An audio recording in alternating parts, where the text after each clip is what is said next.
So that's what the space is for. Concrete ideas start here, real conversation happens here.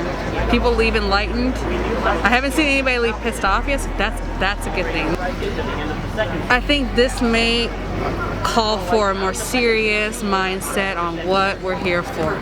I didn't come here to play around for a block party. I came here to figure out how Black lives are going to be safe, and how I can have just an equal, safe, low-pressure lifestyle, because we're not supposed to be policed and told how to do everything. We're supposed to live our individual lives a certain way, and that's how we choose to do it, right?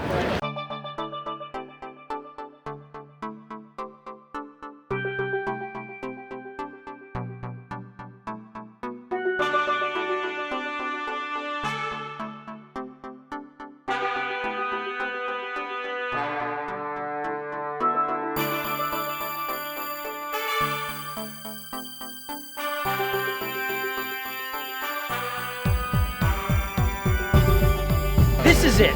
This is transformational. When does this happen ever in Seattle? Look, we haven't had these spaces. What we're doing right now is we're building a commons. This isn't going anywhere, and it's because of this. This needs to happen on every corner block. This needs small little pockets of transformative conversations. How often are we talking about race with diversity, our stakeholders like this? Are you going to say hi to me if you're walking down this street and I walk right past you Christmas time? Yeah. Are you going to say hi to me? I'm going to give you a hug. That's what I mean. I'm going to give you a hug anytime I see you. You can hug people again. I don't speak for all black people. This black person is looking for small, simple things. Say hi, have my back if you hear someone calling me, and for me, it's this simple, the N-word, right? You know? That's all. I mean, you want to come to Thanksgiving and talk to my uncle? This might be interesting. Maybe. No. I don't want to put you through any labors. I'll wear my I Love Obama t-shirt. Instead of like putting them immediately into the defensive mode, I like to call out their bias in them, because I think there are people who don't realize that they're racist and they have those racist views, but instead of categorizing people as racist, I like to instead see them as someone who has the potential of becoming not racist but has a bunch of racist bias. Every little beautiful little vibe you give somebody will turn its bubbles and ripples, and you like it spreads, and pretty soon people are healing that aren't even connected to you, that are in another state somewhere else, and we're all just it's every little bit of love you can give rather than hate. They're the policy enforcers. They're a part of the executive branch, and the root of this issue is our policies that we have in place. And we need to address our systemic policies around the way we treat different class structures and the way we treat people of different pigments. I think that until we address the policies, the executive branch is going to be, they're not going to have the power to deal with this. Right. So Keely. Yes. Yeah. We're in the Conversation Cafe, and it's been a whole evolution and a ride, right? Right. Through this time. Yeah, I was just talking to Jordan, and I guess that the two of you have kind of collaboratively helped steward this space, which I'm so grateful for. Yeah. Can you share anything about just like what you feel is growing here? Like, what do you see growing, and what do you see composting? What's the movement of energy in this space? Okay, I will say that when I first came over here, I was just trying to sit down and have my coffee. I just gotten down here, and Jordan sat next to me and told me what it was about, and I started to like break down my white man get out of my face barrier I had. I definitely had it. Yeah. And coming here every day, what I've noticed is the circles have grown. The interest is heightened. The conversations are beyond surface. Like, they are going real deep and very honest. My uncle is not too far gone. Yeah, for sure. I mean, Nobody is too far gone keep hope if a alive. man with a swastika tattoo can change his ways. Your uncle, your grandma, your aunt, your mother, your father is not too far gone, and you're gonna have to have a really fucking awkward conversation, and you're gonna have to keep having the awkward conversation until they fucking figure it out. And I'm having, like, we had a police officer, ex-police officer here earlier, who outed himself and sat there and took the brunt of all of our questions, which was awesome. The police need to quit having the ability to investigate themselves. When I know I used to be a police officer when I was a young man. I also learned a lot there, and that was one of the most important things is when you're a cop, you know it's your own union buddies and it's your own people that are going to be investigating your wrongdoings. One great example is the Tacoma issue where the young man was killed 3 months ago and nobody knew about it, right? It's because Internal Affairs or whoever probably took over, and they can bury stuff. So we probably don't really have a good number on how many individuals have been hurt while they're in custody or killed while they're in custody.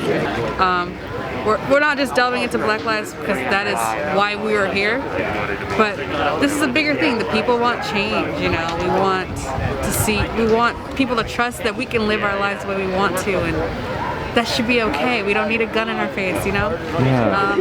And also, like, white people are really coming to terms with their privilege, their ignorance, just like not hateful ignorance, just like they really don't know what the fuck. Yeah. It also helps to educate yourself on the history, the very storied history of racial segregation, so that you can actually convince them. And to that end, there are many videos you can watch, many books you can read. I recommend So You Want to Talk About Race, and also Black Visions, which is a book on black political ideologies throughout history from the civil rights movement onwards. So You Want to Talk About Race and Black Visions. Those are two really good books. Yeah, and also, a lot of us admit that if it wasn't for COVID, they wouldn't have had time to even focus on this issue. Okay. Yeah. Or give a shit about it. This wouldn't be happening if we weren't locked up for so long and had to deal with our everyday. This is not terrorism. No, we're not planning a coup. This is literally the opposite of that. Real discussions are happening here. Yeah, what'd you call that? We demand dialogue. We demand dialogue, exactly. Yeah, it's a time for dialogue, and we've been trapped in our houses. You know what we need to be talking about? Yeah. We need to all be like, what policies should we have? What policies don't work with Seattle? Like, what do we disagree with here? So that we can just immediately address that. You know what I'm saying? I've been through that system, so I had to do what I had to do to help. Yes. Did you do that because you felt like it was a hobby, or did you do it because you I had to provide for my mama? Okay, that's what's wrong. Your mom should have never had, we have a for-profit prison system, so it benefits people to put people in jail. And segregation, the society is still very segregated, so you've got a whole group of people who are just gnarled by this system, and they're put in prison to put out fires for 10 cents an hour or something. Yeah, what laws do you think contributed to the what do you call that? How do you say locking up of black men? What do you think what laws do you think have contributed to that? Huh? Mass incarceration. You talking about the Crime Bill '94, written by Joe Biden? Yeah. Well, I'm also talking about Ronald Reagan. I'm talking about Ronald Reagan. He rescheduled weed to put hippies into jail, and he put crack cocaine into black communities. You know what I mean? Yeah, man, I'm an old guy. And it goes back even further than that. So I'm here because I want to be here. I have to show up for my black brothers and sisters that aren't here and that are too afraid to come out here. I believe in the movement. I believe in the movement, period. Just us mobilizing ourselves and building our own communities and thriving. Yeah, and that's why I'm here. That's what I've seen, and that's what I've seen other people coming out here wanting to do. So thank you for sharing all this. Thank you for being willing to share all this. And is it, you mentioned something like this cop, I guess, that showed up and took the brunt of those questions in that moment, almost creating the texture for a conversation to happen. Oh yeah. Are you seeing some moments of transformation in people through that? Yeah, he happened to be, like I said, ex law enforcement. He's now a paramedic, so he claims. Yeah. He's probably still a cop, but right. But he's like, I wanted to bring my daughter down here to see that. Look, it's not what the media is saying. Yeah. these things can change if people just sit down and talk to one another. And I was very proud of him for that, but I was still like, yeah, but you're still a fucking cop, and don't tell us how to ask for this. Exactly. You know, he was like, I'm right there with you. And he's like, Sam, I'm just telling you how to get what you want from them. So I took some good from it, and he came and thanked me later and thanked everybody, so that was cool. But on a just low level, like I'm seeing teenagers out here that are actually teaching me things I didn't even know about my own history, so that was pretty awesome. Wow. And I'm seeing a lot of families bringing their children, which is what we need. Like we have a generation behind me, bringing a generation that's after me to come, basically be prepared for what's coming and be ahead of it and swallow some hard truths about how they've been, you know. I've had a lot of people that are admitting to microaggressions that they still have work to do on, so I don't know. I think people are ready to be better and ready to live a more equal life. And I think to your point, that's why it's so important to ask questions, because when you're having those hard conversations, asking like, what was your experience that makes you think that way, and what have you been through that made you come to that conclusion, gets people to kind of cycle back and think about what they're actually saying instead of just like blurting out comment. Like I know she used to be very, very bigoted, and I would just get angry and yell at her, and that didn't go anywhere until I started finally asking her questions, being like, hey, how did you get to that conclusion? Why are you thinking this way? And then she actually had to like talk it out to herself and realize how horrible the words were coming out of her mouth. You're talking about someone who's made a comment with like, an inherent bias that maybe they're not aware of, and you're saying like, hey, let's bring you into the space to have a conversation and like bring this to light and say, do you know that comment was actually like kind of ridiculous? Let's talk about it. And you're like maybe on another, like further along the spectrum of like somebody who's just kind of like you said, anything you say to them is just going to be propaganda, right? So is your uncle at Thanksgiving going to be like willing to have this conversation, or is he too far gone? And like, it's, I guess like with marketing, right? Like know your audience, and like are the people you're speaking to going to be receptive to what you're saying, or are they just going to completely shut you off? Well, this is why the little stuff is so important, because it's the reprioritization of like your comfort versus like standing up for what's right. Like it's kind of ridiculous how much, like, I'm gonna say white people, but like how much humans prefer pleasure over pain, right? And we've all, you know, comfort over discomfort. So like to the point of now it's like social, you know, where it's just like, yeah, I literally cannot stand up in a room and make everyone else uncomfortable, because, which is not about them. You're not concerned about them. Like if I do that in a room, I'm not concerned about the other people. I'm concerned about myself. I'm concerned about the way that they see me. I'm concerned about the way that I'm looked at, you know? And so like that's why I love what you're saying about like these little things being so important, because this is a marathon. Like if all of this ends tomorrow, which it's not going to, but if it did, like these issues would still be at hand. Like we would all still need to go home and like on the daily just be talking to people at individual level. You know, it's like in the new Star Wars movie when they were like, shit, nobody's gonna come, and then all of a sudden like everybody came, and they're like, what the fuck, what Navy is that? And they're like, it's not the Navy, it's just people. I feel like that's where we're at. What do you hope the space could emerge into? Like because it's kind of interesting. It's so emergent here. Like everything's evolving. I see that it's even shifted. Just these barricades are now up. The space has physically changed. That's a whole other issue. Is it? Okay. That we feel like, I feel like those are going to be gone in a couple days, honestly, by us. So, anyway, I don't know where this is going. Besides getting larger, I don't know where. It may just stop here. It may just be some takeaways from this, and then the conversation can continue at home. But right now I'm just enjoying what it is right now. It's an evolving space where people are growing, and they're tired of just hanging out on the field and playing around. They want to find out what the next steps are. So that's why they're here. I love that. That to me, the what's next conversation. That's what I've shifted it into. I've stopped attacking and been like, okay, now we're here. Never Never Land's happening. But how do we get to like our new normal? What's that look like?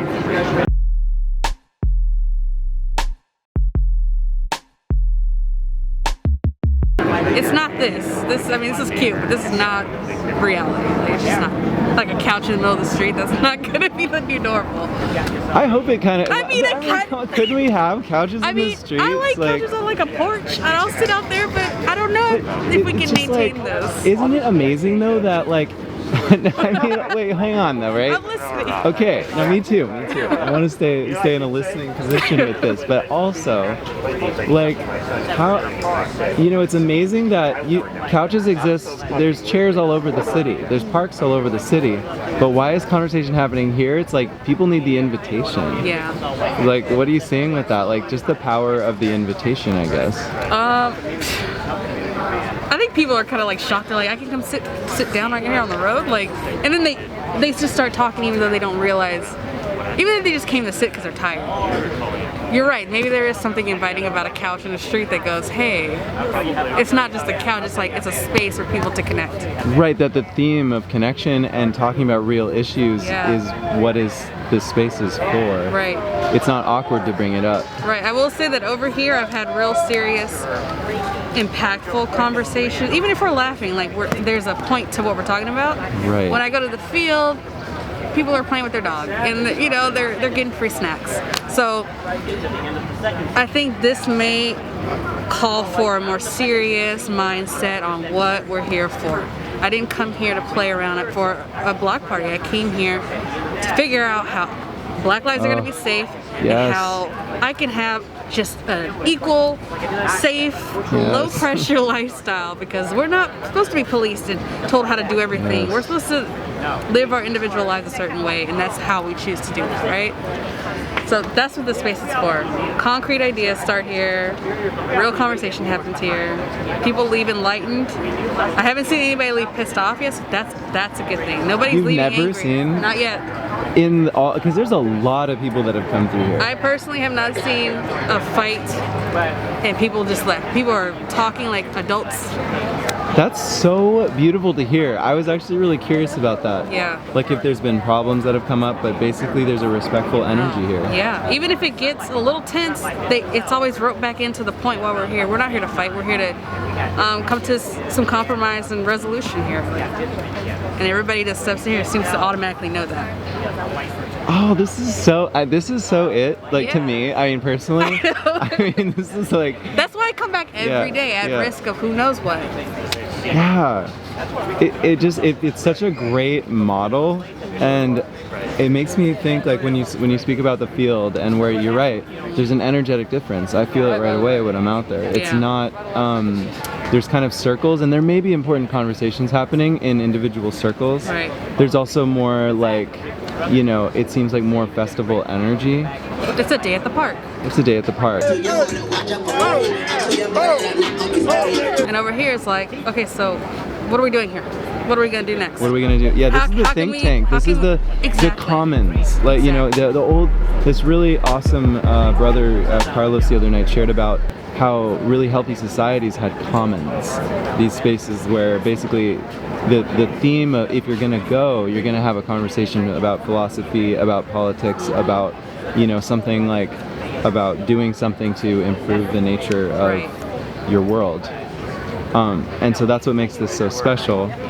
Back in the day, you wouldn't even need cell phones because people would meet up on the same street corner, and you'd always see your friends there, and you'd always talk, and you'd always, see people that and stuff like that. And more we're seeing society get away from that, And it's funny because like that's even reflected in the kind of media we consume, right? Like, what's one of the most popular shows ever? Black Mirror, right? Every Black Mirror episode is about how isolated we are and how further apart we are, and how depersonalized our experiences with other people are. And I think that in order to fix society, we need to get back to stuff like this. We need to get back to stuff like this where we have a common area for all people to congregate and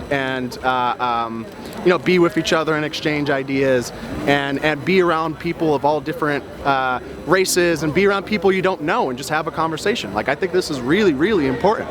How are they going to stop it when they see this happening? How can they? When we ask, where are you going to have us have these conversations next? Where can we have these conversations next? If you're not going to do it, we're going to build it ourselves, and that's what we've done. This is the Commons for Seattle. Hopefully one day, this is the Black Lives Matter Commons. Yes, that's what this should be. I like that. And on top of it, we have our continued purpose, and that's continual fight for racial equity and racial justice here in Seattle. So we're not just here building community, we're talking about what matters, and this can now be a safe space for us to learn, grow, connect together, and then we can branch out. We can continue the movement from here. We need to have more of this, more of these circles happening, and please, I want to see little booths on each of these corners. I'm not kidding. I didn't imagine 2 couches would come. I thought my first need was I was asking for coffee. We got 3 more couches coming. Yeah, more couches are coming. Yeah, we got couches. We got a fucking rug. Look at this. We got them. Yeah. We have it right here, and this is what we're doing here, okay? Okay, personally, I'm like, how do we give you more power to expand what you're doing here? Like, how can we make this, because like, I can't tell you how many speeches I've watched where people, there's so much energy to harness here, and the what's next conversation, and the harvest. A barricade fell. Barricade went down. That's good. Okay. We're breaking down barricades. Yay!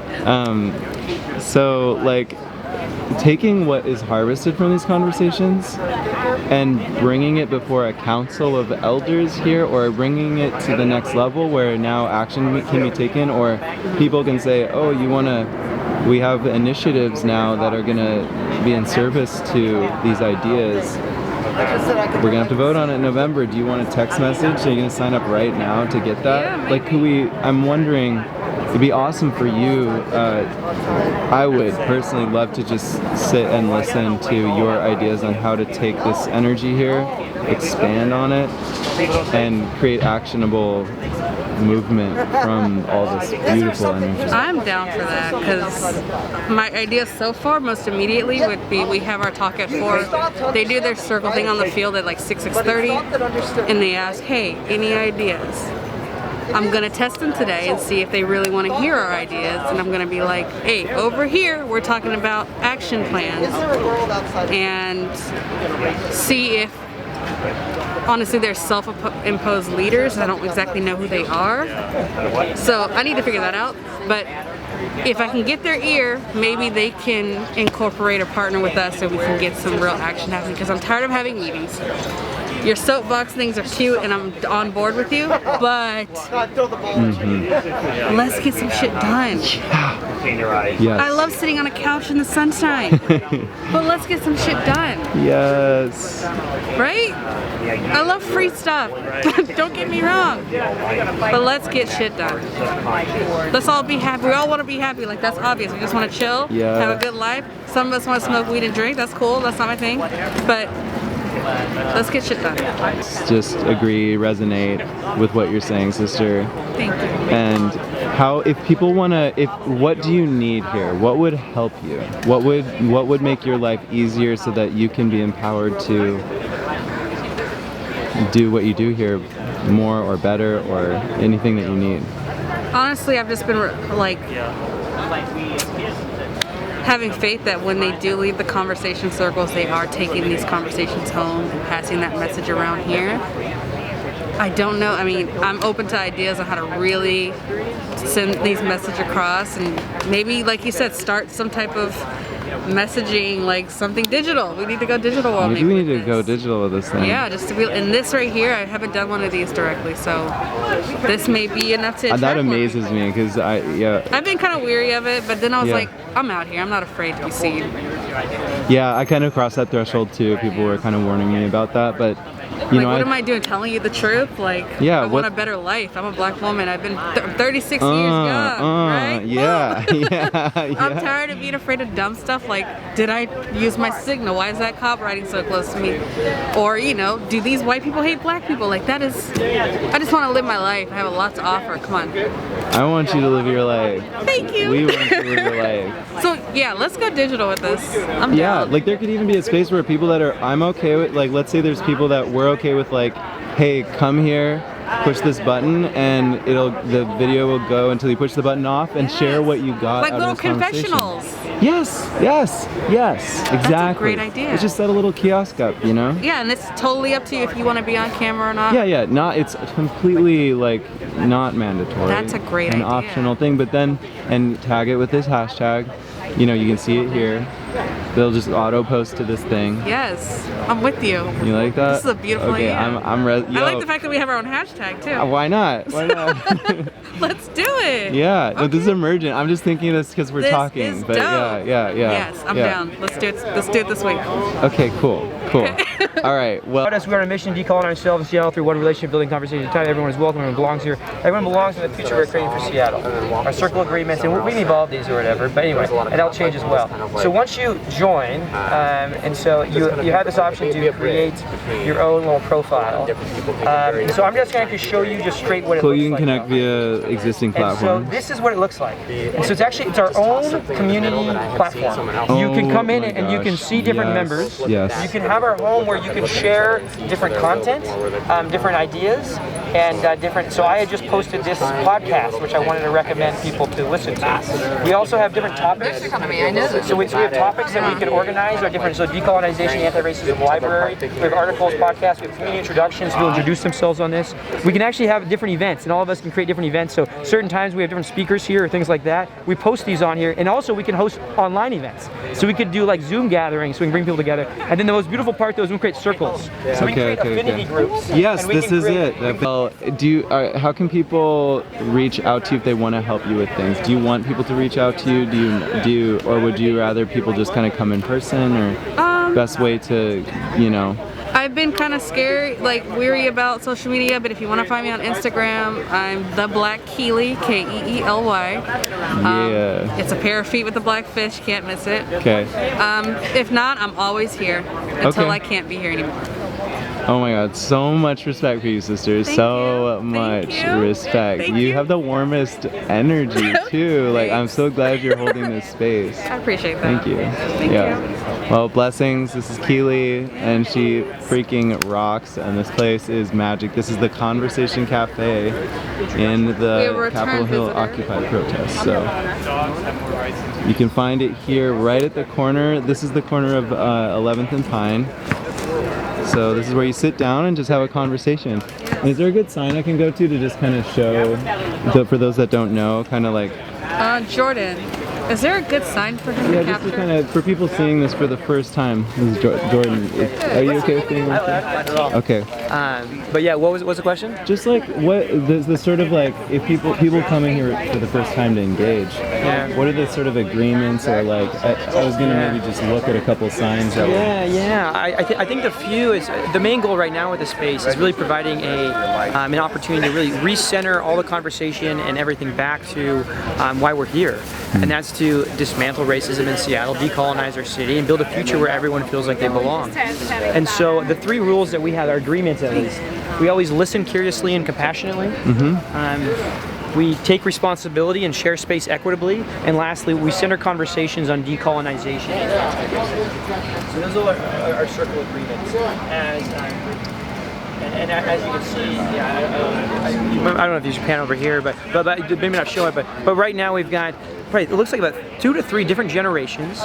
We've got people of different, from members of the Black community, Asian community, white community, all here sharing stories. And right now we're talking about racism and systemic racism in education and issues there. And so that's a theme for that circle right now, and it just naturally or organically came up. I think it's been beautiful to watch just by providing this space. I think people are just eager to have these conversations. I think it's so special to see members of the Black community feel like the white community is listening to them for maybe the first time, and also for members of the white community to learn from the stories of the Black community members more than maybe they ever have. So I've seen transformation happen here on an individual level as well on a relational level that's really beautiful. And I looked at this as kind of a fractal within a fractal, as this community experiment is something within a larger context. And this is getting down to the smallest fractal, about transforming ourselves through conversations that really allow us to open up, be seen and heard, and learn from other people's experiences. So if you can, please come down here and be a part of this. This is where, for me at least, my view on true transformation occurs, and it starts on the inside, internal. We need the internals of the self, the transformation of the self to lead to the transformations of the relationships in the communities, to lead to the transformations of our systems and structures and our larger cities and countries.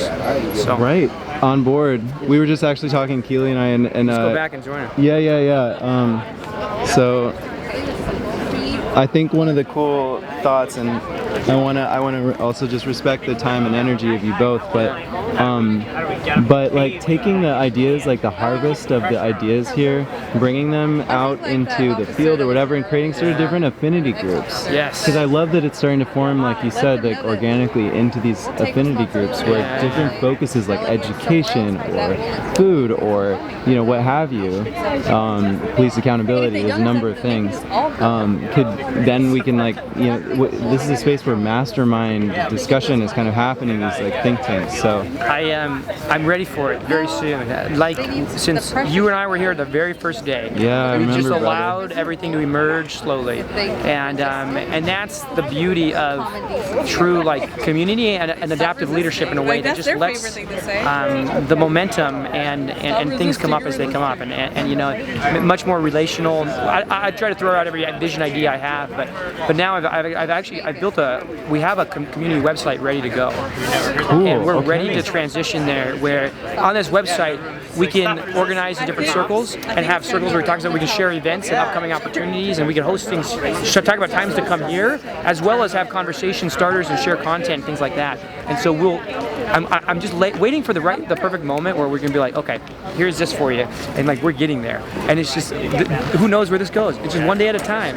And I think we have a vegan cafe that's gonna open up in the back there. Oh, no way! We're gonna get a little. I think we'll get a microphone and an amp and start inviting more. Like a TEDx kind of thing. It's starting to have small little ones, or even just people want to come in and lead a circle. Today we expanded with having some regular programming at 2, 4, and 8 p.m. Have a few different conversations. One day at a time. What happened? How did you One day at a time. Man, it's been amazing to watch this emergence with you, brother. Since that first day, just honestly, I haven't shared how grateful I am for you. I was. This has all been vulnerable for me. I'm losing a relationship with my father right now. I'm having this is tough. This is and of course I'm going back and forth about my role as a white man in this space, trying to bring people together, but also completely put my vision and my dreams aside to start following better as a white man. Truth, and that's such a journey, I think, for so many of us who we're not just socialized, but we just want to do something for it. And so find our voice in the right fight in the right way. And now I completely. Oh yeah, when you came here that first day, I think your friend was Sarah as well. Yeah. It was just I needed that energy and that support, and I just appreciate you. Well, we all appreciated you so much. It was just it felt like just an angel team arrived that day to just people that were in their purpose, and the great minds and hearts think and feel alike. Come back and keep supporting, keep sharing your stories. Every time I've walked by and seen you out here, I'm seeing you interview and elevate a story of another member of our Black community, and that's where it's at. So you can pretty much cancel all this with me. This one, it's all about it. Yeah. Well, thank you. I love you too. I love you too, Jordan. Thank you. They did not. Darrick. You did? Whoa, Lux. Weird. Hey. I just got here 2 minutes ago. Oh, okay. One you did? Yeah, I just interviewed Keely. Nice. It's been amazing. This is her. She's stewarding this space. Thank you. Keely? We really. Oh, what? Brother. All the good people. Yeah. Him on your streams. What's that? He's been on some of your Yes, he has. Yeah, he's been a I heard him on our radio earlier today, actually. Rad. Yeah. Okay. Well, we'll definitely have a conversation here. This is someone we want to support in every possible way. Keely's is really Keely and Jordan have been, but mainly Keely now is the center point of holding the space here. Oh yeah? Yeah. I didn't know you were in charge. I'm not. This is on top She's of also super humble, so that's just like. I'm just showing up every day. That's all I do, and I sit down. That's how this is organized protest. Stop it! I know, right? Doesn't she? Every time. Yeah. Anyway, I need to end this because it just keeps flowing and good things just keep happening. But yeah, blessing it up.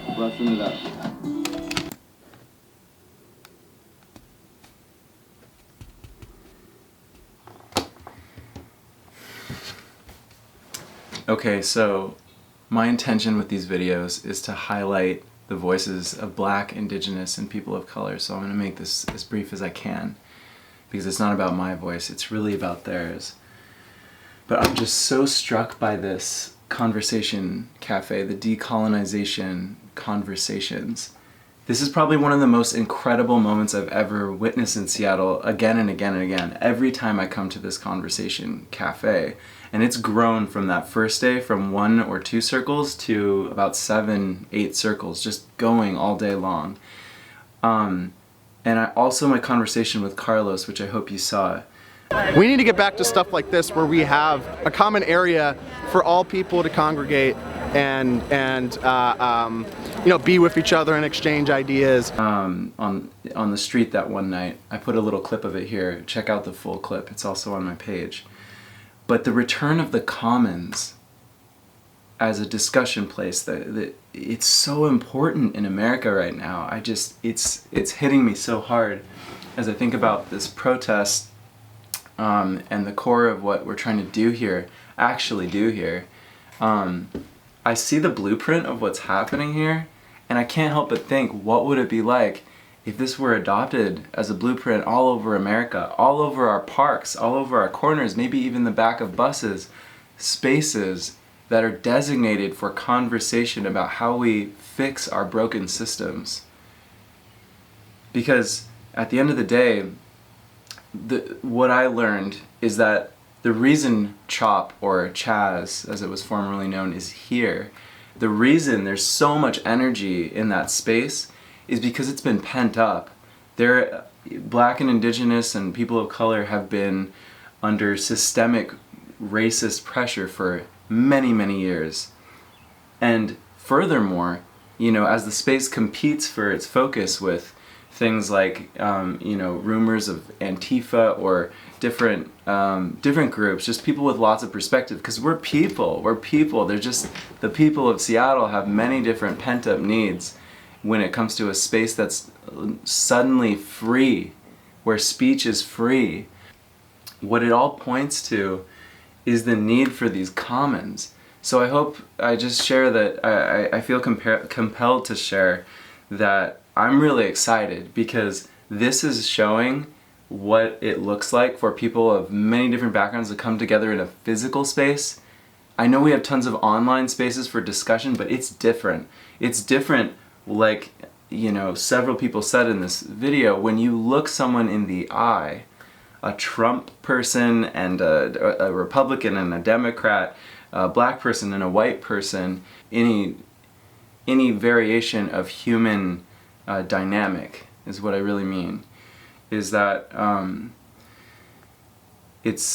you get community and you get understanding and you get compassion and you learn what you don't know. Look, I don't know a lot. I've been learning every day. I'm realizing how naive I've been, how much ignorance I had that I didn't even know I had. And I know we're probably all feeling this now. So what if this happened everywhere?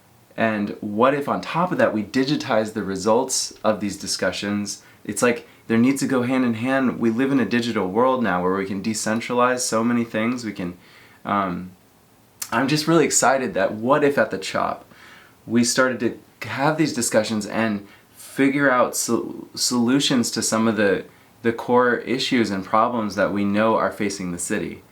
And then we at night came before a council of people that have been doing this work, because like we're all people on the street with different, people with different backgrounds and different perspectives. What if we came before the Black and Indigenous you know, the leaders of organizations that are doing a lot for social justice and civil rights in Seattle. And they were there right on Cal Anderson Field at, you know, 6, 7 p.m. And then we presented all these ideas in these spaces. And each day there'd be a progression of more and more ideas. And what if we had an app where we could, you know, everyone, thousands of people are gathering every day. If we had an app on our cell phones to then vote together, like, we need to prioritize listening to the voices of those that have been pushed to the bottom of the priority list in America. Like, it's time to do that. And so having these real conversations is a part of the puzzle. It doesn't just happen online. It happens in person. And the other part of the puzzle that I just hope we can all think about is how we harness that energy into actionable movement, because the world's returning to a new normal. But this world is far from normal right now. Far from normal. We live at a time where corruption is rampant in our police system, our government, you know, our education systems, all our institutions. We need to seriously audit and look at them and update these things for a more just world, a more accountable world. And we're in Seattle, where we have Amazon.com and Microsoft and Google and everybody. So we have people from social justice. We've got all these incredible people like Keely here, and you. So what if we all come together in these commons, and there's like literally signs in the air, talk about this particular theme or issue: education reform, police reform, voting system reform. Like, how do we actually count votes? How do we make a real-time interactive system with citizens so that we actually start to the power goes back to the people? So that is what I'm feeling and watching all this. And I'm sorry for taking up space right now in this video, because I really want to turn the focus completely to Keely and to the Black Lives that are the Black Lives Matter, and all the issues connected to Black lives in Seattle right now. We need to start from that. We need to solve that, and know that we're creating a blueprint to solve all of the systemic issues and create forums for that kind of change. What's cool is this can happen even if CHOP isn't there. This can happen in any park. This can happen in any corner. This can happen in the back of a bus. And if we can do that, we're gonna see this whole, let's stop being apathetic like it's overwhelming to do something about the system that we're in that has gone astray. Do you want to end up at the end of this year and it's election time again, and we haven't really set up a way for the people to keep the voting systems and all these things accountable? We've seen what's happened to us 4 years ago. We know that this is a very strange time.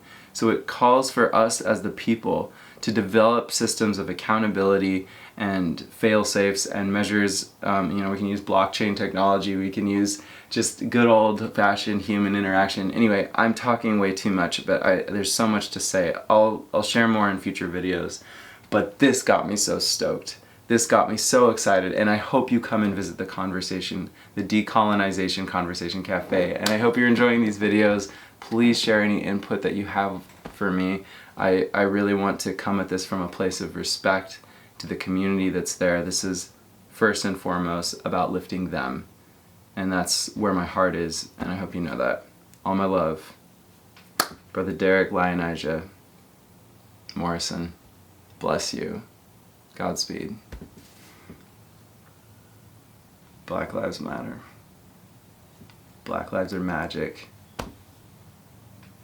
And you are magic. Love you.